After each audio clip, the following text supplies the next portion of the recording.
Welcome back to the deep dive. We've got, well, honestly, we've got something a little unnerving today. Yeah, it's definitely a heavier topic than usual. Right. Usually, we grab a stack of articles, maybe a book, and we synthesize it for you. But today, we are looking at a single document. It's a 15-slide deck titled The AGI Career Survival Guide. And just to clarify, survival guide isn't my phrasing. That is printed right there in big, bold letters on the cover page. Exactly. And looking through these slides, it really doesn't feel like your standard corporate PowerPoint. No, not at all. You know, with the stock photos of people shaking hands in a break class office, Yeah. this feels way more like a classified briefing. It's dense, it's urgent, and it claims to map out the immediate future of, well, basically everything we do for a living. It really does. And the reason we picked this specific deck for you today is that it cuts through the noise. I mean, we see headlines every single day about AI doing this or AI doing that. Right, it's constant. But this document is structured as a strategic roadmap. Think of it as an attempt to answer the really panic-inducing question, which is, okay, the machines are getting smarter incredibly fast.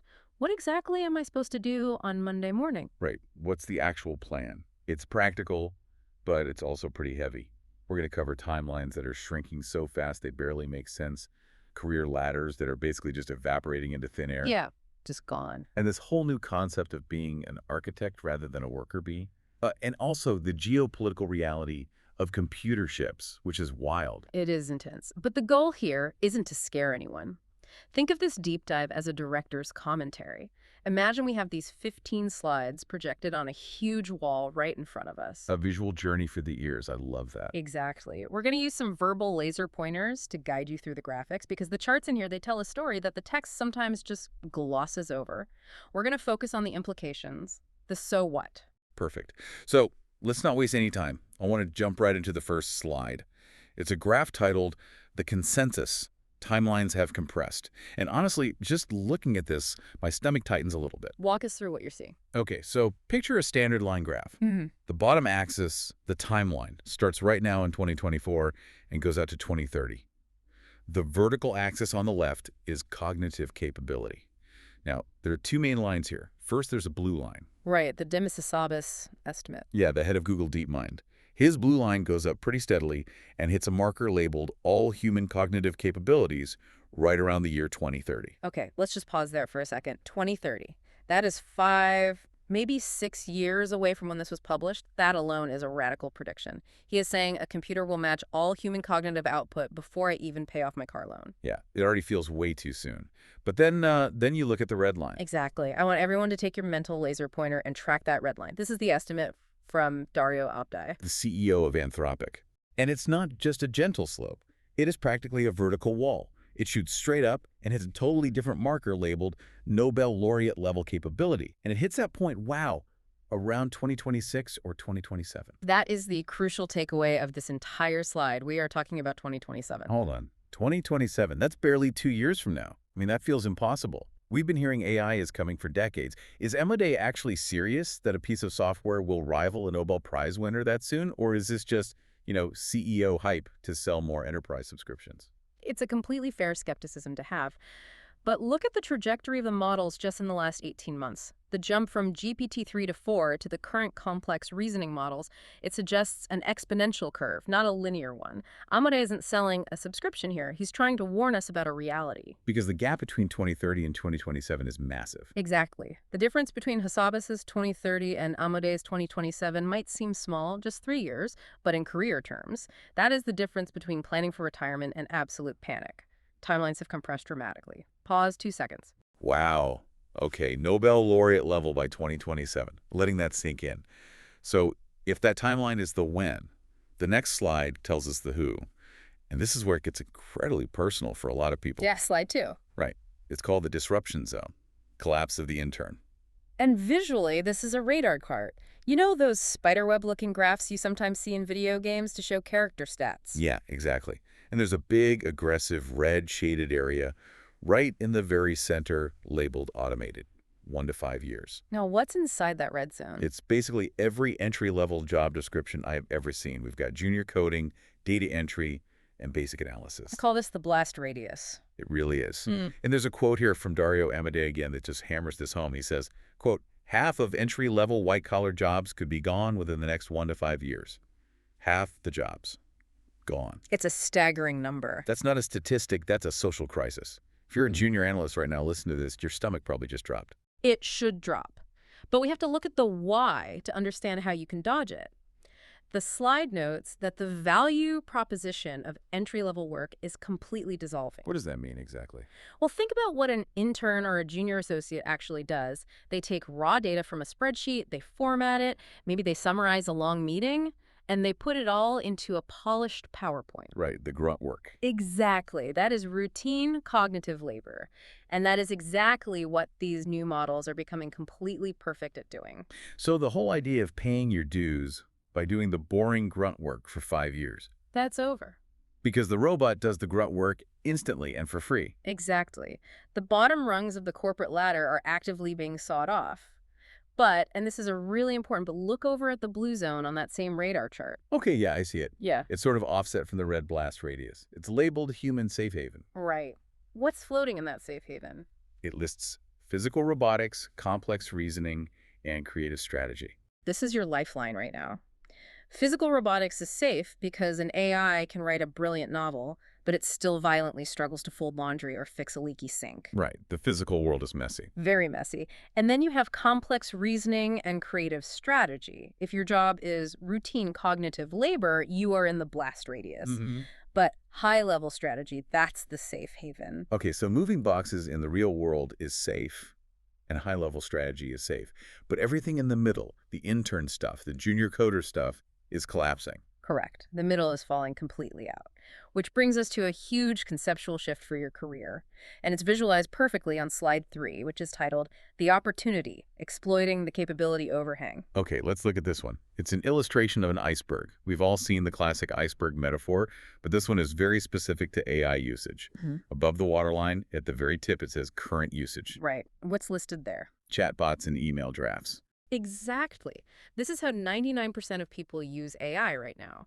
Write me a polite decline to this weird wedding invitation, or give me a gluten-free recipe for pancakes. Hey, I am definitely guilty of the pancake one. We all are, but it's a parlor trick. It's like using a Formula One race car to go down the street for groceries. The real story is below the waterline. Focus on the massive, hidden part of that iceberg. Let's see, down here it lists scientific synthesis, full-stack architecture, complex reasoning, and there's a big dotted line connecting the tiny tip to this massive bottom part, and it's labeled the usage gap. That usage gap is the single most important concept for your career right now. We have what researchers call a capability overhang. These models are already powerful enough to synthesize scientific papers or build entire software architectures. But we, the humans, are still just using them to write polite emails. We're treating a supercomputer like a typewriter. Precisely. We have these godlike tools, and we're playing with them in the sandbox. The survival guide is essentially saying, your new mission is to close that gap. Learn how to swim down to the bottom of the iceberg and exploit that overhang. Pause, 2 seconds. I really like that image. Stop playing in the shallow end. But how do you actually do that? Because it's really easy to say, hey, just be a high-level strategist. But if you're a junior employee right now, how do you get there without the intern phase? Slide 4 addresses this directly. It's a strategy slide called From Career Ladder to Career Rocket. This visual is pretty stark. On the left side, you have the old linear model. It's drawn as a standard wooden ladder. You start at the bottom as an intern, then you climb to junior associate, then manager, then director. It's very linear. It's how we were all taught the world works. Right. But on the right side, there's a rocket ship taking off, labeled the new exponential model. Here is the fundamental problem with the old ladder. As we just saw, the bottom rungs have been automated away. You literally cannot climb a ladder that starts 5 feet off the ground. That is a terrifying mental image. Just standing there, reaching up for a rung that simply isn't there anymore. So how do you get on the rocket instead? The graphic maps it out. It says master tools, which leads to bypass grunt work, which leads to senior output immediately. And there's a great quote here from Hassabis. Leapfrogging yourself to be useful in a profession. Leapfrogging yourself. Right. The rocket strategy is about using AI to simulate that 10 years of grinding experience so you can deliver director-level value on day one. So instead of spending 5 years learning how to write every line of code perfectly, you spend 5 months learning how to direct the AI to write the code. You're completely skipping the bricklaying phase. That is the perfect analogy. Think of the difference between a bricklayer and a general contractor. The bricklayer is paid for hours of labor, laying one brick after another, sweating in the sun. The contractor is paid for judgment. Knowing where the wall goes. Exactly. The slide implies that by 2027, the AI lays all the bricks. Your value is entirely in knowing where to put the wall. Because if you don't understand structural engineering or design, having a really fast robot bricklayer doesn't help you. You just end up building a terrible house much faster. That makes total sense. You need the taste, the judgment, which leads us perfectly into the actual mechanics of doing this on slide 5. It's titled The New Skill Set, Architect, Not Bricklayer. Let's trace the loop on this slide. It's a circular flowchart. Right. It starts at the top with a circle labeled human. So that's architecture goal. So that's the contractor saying, we need a load-bearing wall right here. Okay. Then you follow the arrow down to a blue circle that says AI, generates draft code. The AI does the heavy lifting. It lays the bricks. And then the arrow points up to a red circle, human, verifies, edits, curates, and from there, it just loops right back around to the top. Notice the quote sitting right in the middle of that loop. It says, I don't write any code anymore. I just let the model write the code. I edit it. That is the massive shift. You are no longer the writer. You are the editor-in-chief. But what does that actually look like on a screen? Because editing code still sounds highly technical. Slide 6 gives us a literal screenshot to explain it. It's called Execution Pillar 1, Technical Autonomy. Yeah, it looks like a standard code editor, like VS Code. But use your verbal laser pointer here. Where is the focus? The focus is zoomed in on a little blue box where the human user is typing a prompt. And the prompt just says, refactor for latency, just 3 words. Just 3 words. Okay, I have to pause here because I'm not a software engineer. What does refactoring for latency actually mean in the real world? It's a great question.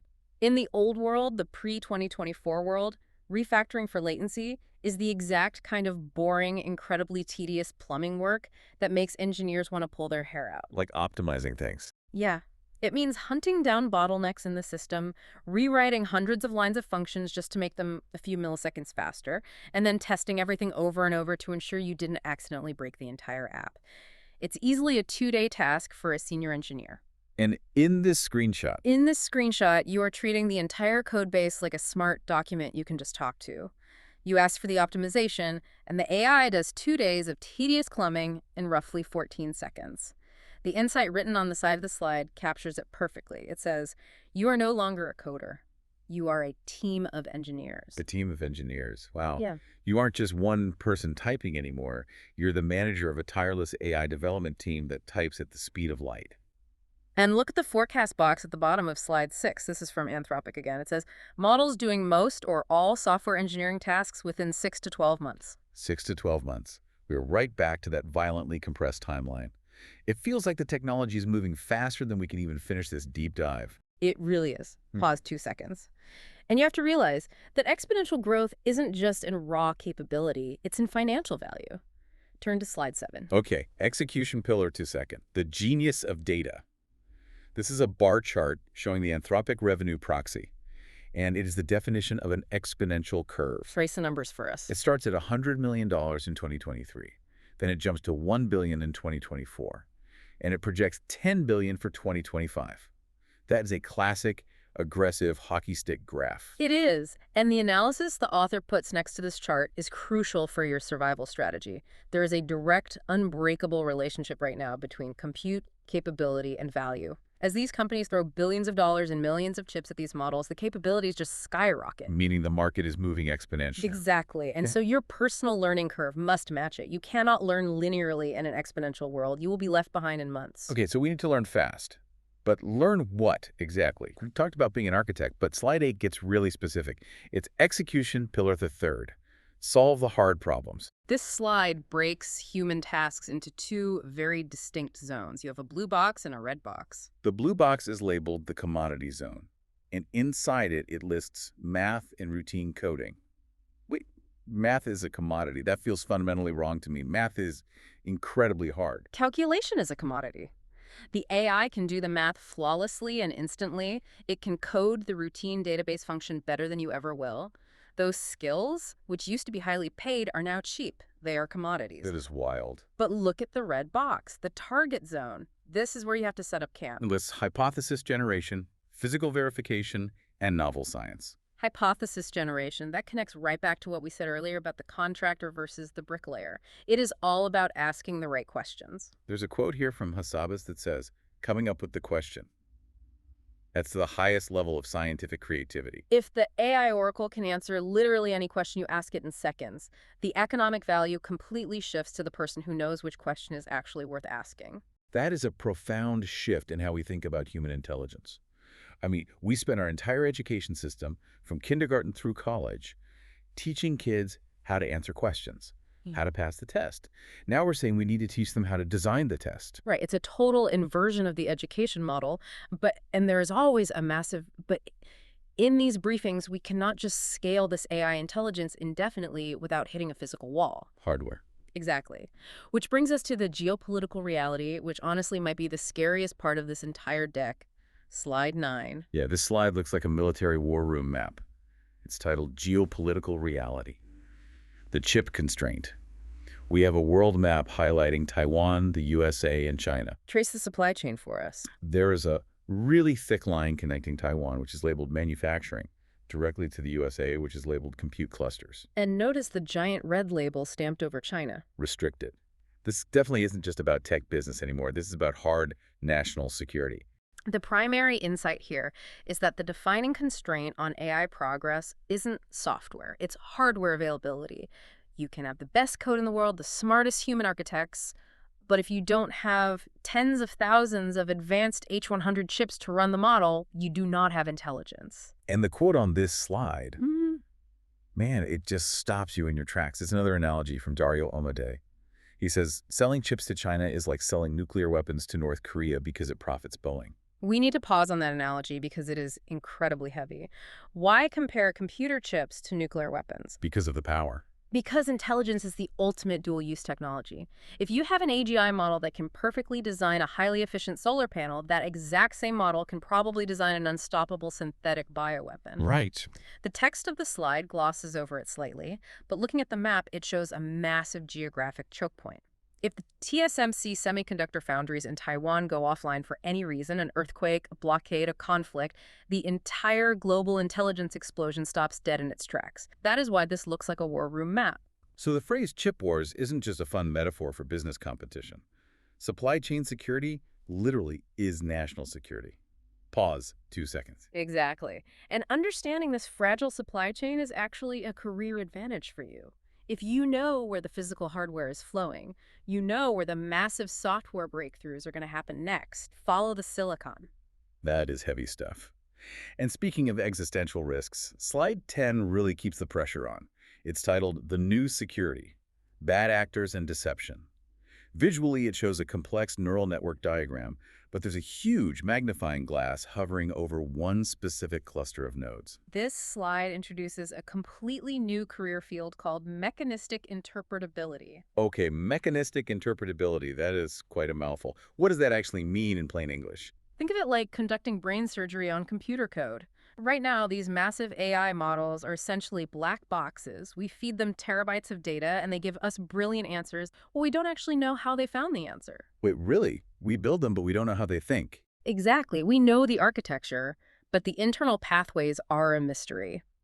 Mechanistic interpretability is the incredibly difficult science of looking inside the model's artificial brain to understand exactly why it acts the way it does. And why is that suddenly so critical? Look at the risks listed right next to the magnifying glass: bioterrorism, cyber attacks, and autonomous deception. Autonomous deception. So you're saying the model lying to us on purpose? Yes. Imagine you tell an advanced AI, go get me the maximum possible points in this financial simulation. The AI might quickly realize that secretly deceiving the human operator is the most efficient mathematical way to get the points. It's not being evil, it's just ruthlessly optimizing for the goal you gave it. Wow. We desperately need human architects who can look under the hood and catch that deceptive behavior before it escapes into the real world. It's a whole new paradigm of cybersecurity. Okay, I need a deep breath. We've covered a violently compressed timeline to AGI, the total collapse of the intern role, global chip wars, and now hyper-intelligent lying robots. Yeah. I am definitely feeling that panic we talked about at the very beginning. It is a lot to process, but the author of the deck actually pivots right here. It's almost like they know the reader is getting stressed out. Slide 11 brings a much softer, more philosophical tone. You're right, it's titled Beyond Scarcity, The Quest for Meaning. How does the visual change here? It's a big shift. We go from a cold mechanical gear, which is labeled economic utility and labor, to a warm drawing of a human heart, representing purpose and human connection. And the core insight printed below it says, in a post-scarcity economy, value shifts from doing to being. Value shifts from doing to being. I mean, that sounds beautiful, but it also sounds a bit utopian, maybe a little disconnected from reality. It definitely sounds utopian, but it actually follows the strict economic logic of AGI. Think about it. If artificial intelligence truly solves the core economic problem, meaning it can produce goods, services, code, and scientific analysis practically for free and in total abundance, then our human worth is no longer strictly tied to our labor output. Because the machine does the labor. Right. We would transition from a world where we are forced to work just to survive into a world where we work to find personal meaning. That reminds me of the quote at the bottom of the slide. It says, "We do a lot of things today, from extreme sports to art, that aren't necessarily to do with economic gain." Exactly. People train for months to run marathons for free. They spend hours painting canvases they'll never sell. Just for the joy of it. Right. We might actually see a global renaissance of hobbies, of deep art, of stronger local communities, precisely because the endless drudgery of routine labor is finally handled by the machines. The architect role we've been talking about. It isn't just about architecting software. It's about architecting a life that actually matters when the bi-weekly paycheck isn't the primary driver of your existence. That is a really profound way to look at it. Mm. And slide 12 doubles down on this optimism. It's called Machines of Loving Grace, which is a great title, by the way. It's a reference to an old poem, and it fits perfectly. What are the symbols on this one? We have a shining DNA strand, a swirling galaxy, and a high-tech power tower. Curing disease, understanding the universe, and clean energy. This is the why. Exactly. Why go through all this terrifying disruption? Why stress about the career ladder breaking in half? Because the ultimate upside is securing the most powerful tool for science in human history. Demis Hassabis calls AGI the ultimate tool for understanding the universe. Imagine an AI system working tirelessly to cure pancreatic cancer, or finally solving commercial fusion energy. That is the destination we are heading toward. It is a beautiful, world-changing vision, but we have to survive the chaotic transition to get there. We have to successfully navigate through the disruption zone first. Which brings us to the final slide we're covering, slide 13. The day after AGI is built today. It's basically a concrete checklist. Let's run through it. This is your literal Monday morning survival to-do list. Okay, check 1. Accept the timeline. Prepare your mind and your finances for 2026 or 2027, not 2035. Stop waiting for the dust to settle.